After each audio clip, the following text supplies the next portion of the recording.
ভারতের সাহিত্য জগতে এমন কিছু মানুষ আছেন যাঁরা শুধু কলম ধরেননি, তাঁরা কলমকে অস্ত্র বানিয়েছিলেন। যাঁরা গল্প লিখেছেন, কিন্তু সেই গল্পের ভেতর লুকিয়ে ছিল প্রতিবাদ, বেদনা আর মানুষের অধিকার।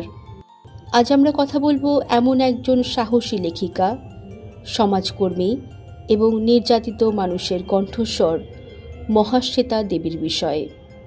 মহাশ্বেতা দেবীর জন্ম 1926 খ্রিস্টাব্দের 16 জানুয়ারি ঢাকায়। তাঁর পরিবার ছিল সাহিত্য ও সংস্কৃতির সঙ্গে গভীরভাবে যুক্ত। তাঁর বাবা মনীষ ঘটক ছিলেন কবি ও সাহিত্যিক, আর কাকা ছিলেন প্রখ্যাত চলচ্চিত্র পরিচালক ঋত্বিক ঘটক। শৈশব থেকেই অন্যায়ের বিরুদ্ধে প্রতিবাদ করার মানসিকতা তাঁর গড়ে ওঠে।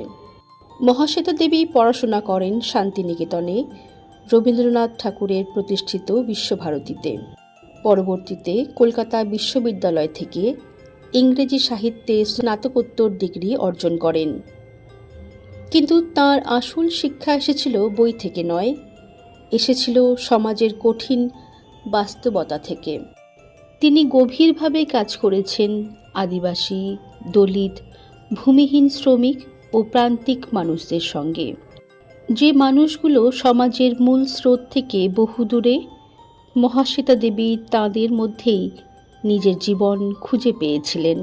তিনি শুধু তাদের নিয়ে লেখেননি, তাঁদের পাশে দাঁড়িয়েছেন, আন্দোলন করেছেন, লড়াই করেছেন। তাঁর বিখ্যাত রচনাগুলির মধ্যে রয়েছে হাজার চুরাশির মা, অরণ্যের অধিকার, দ্রৌপদী, রুদালি প্রমুখ। এই লেখাগুলো শুধু গল্প নয়, এই লেখাগুলো ছিল শোষণের বিরুদ্ধে তাঁর তীব্র প্রতিবাদ। বিশেষ করে দ্রৌপদী গল্পটি ভারতীয় সাহিত্যে এক শক্তিশালী রাজনৈতিক দলিল হিসেবে পরিচিত। মহাশ্বেতা দেবী বিশ্বাস করতেন, লেখকের কাজ শুধু সৌন্দর্য সৃষ্টি নয়, লেখকের কাজ সমাজকে প্রশ্ন করা। তিনি বলতেন, আমি সাহিত্যকে মানুষের অধিকারের লড়াই থেকে আলাদা করে দেখি না। এই বিশ্বাসই তাকে আলাদা করে তুলেছিল অন্যদের থেকে। তাঁর অবদানের জন্য তিনি পেয়েছেন বহু সম্মান: সাহিত্য একাডেমি পুরস্কার, জ্ঞানপীঠ পুরস্কার, পদ্মশ্রী ও পদ্মবিভূষণ পুরস্কার। কিন্তু তিনি নিজেই বলেছিলেন, তাঁর সবচেয়ে বড় পুরস্কার ছিল নির্যাতিত মানুষের বিশ্বাস। 2016 সালের 28শে জুলাই মহাশ্বেতা দেবী আমাদের ছেড়ে চলে যান, কিন্তু তিনি রেখে গেছেন এক অমর উত্তরাধিকার, প্রতিবাদের সাহিত্য।